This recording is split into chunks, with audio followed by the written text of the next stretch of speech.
So this is our group model, 3D model of the larynx. As you can see, the vocal cord, well, ligaments are in there.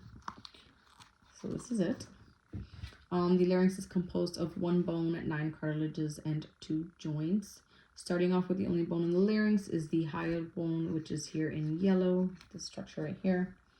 The larynx is suspended from this structure by the hyothyroid membrane. This is the dark green you see here. The hyoid bone consists of an anterior body, major horns on the side of the bone, which are these right here, and then minor bones, which extend superiorly. Next are the cartilages, which are a total of 9. Here we have the thyroid cartilage in blue. This is the thyroid cartilage, which is formed by the fusion of 2 sheets of hyaline cartilage, which joined in the front and open superiorly. So they are joined. So normally this, you will see a little bit of like a shadow here, because this is where they kind of join and they ridge up, and then they're open posteriorly. The protrusion at the location of the fusion is what is most commonly known as the Adam's apple. So right here where they fuse, it's a little raised, and that's what you usually see as your Adam's apple. You don't see that here, but directly above this is the thyroid notch. So right here, it extends out a little more, and it's the thyroid notch. The thyroid cartilage connects with the hyoid bone through the attachment of the superior horns of the thyroid cartilage to the tritracheal cartilage, which is right here. The lower horns of the thyroid cartilage connect with the cricoid cartilage. So these lower horns connect with this green structure, which is the cricoid cartilage. The true vocal folds are attached to the inner surface of the thyroid right below the thyroid notch. So right here, right around here, deep to this structure are the true vocal folds. The cricoid cartilage is an entire ring of hyaline cartilage. It is located immediately superior to the trachea. The trachea is right here.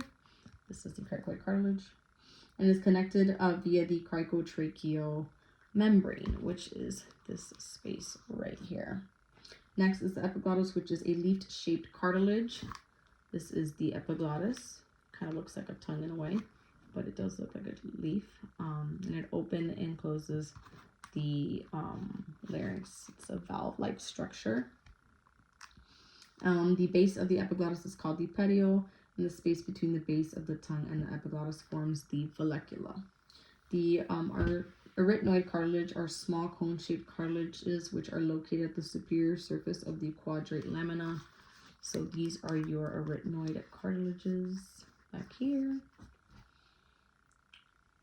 The arytenoid cartilages have vocal and muscular processes at their bases.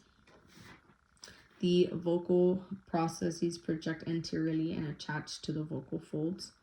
So they attach inside to the vocal folds. The muscular processes projects posterolaterally. This forms the point of attachment for the muscles responsible for abduction and adduction of the vocal folds. Then we have the corniculate cartilages, which are these little white-looking horns on the arytenoid cartilages, and they are small and elastic. Now we are moving on to the muscle portion of the larynx. First, we have the posterior cricoarytenoid, which is an intrinsic muscle of the larynx, which originates in the quadrate lamina of the cricoid cartilages. So these are your posterior cricoarytenoids. Contraction of these muscles rotate the vocal processes of the arytenoid cartilages laterally and upwards, abducting the vocal folds and opening the glottis. The transverse arytenoids attach to the side and back of each arytenoid and across the backs of the arytenoids in a horizontal sheet. So that's this purple structure down here. The oblique, which is these orange ones that crisscross, interarytenoids originate at the base of each arytenoid and attach at the apex of the opposite arytenoid, resulting in a cross of fiber patterns. The cricoid thyroid muscle consists of 2 muscle bundles, the pars recta and the pars oblique. Contraction of this muscle tilts the thyroid cartilage downward toward the cricoid cartilage, or tilts the cricoid cartilage upward towards the thyroid cartilage. Either one of these contractions results in an increased distance between the thyroid and arytenoid cartilages.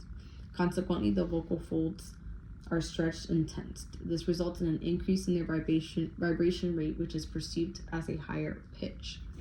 So that those muscles aren't shown usually in the front, but I shaded them to show you where they would be here.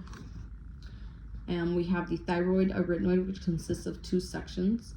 The more medial fibers, which are the thyrovocalis muscles, make fine tension adjustments along the vocal fold edge.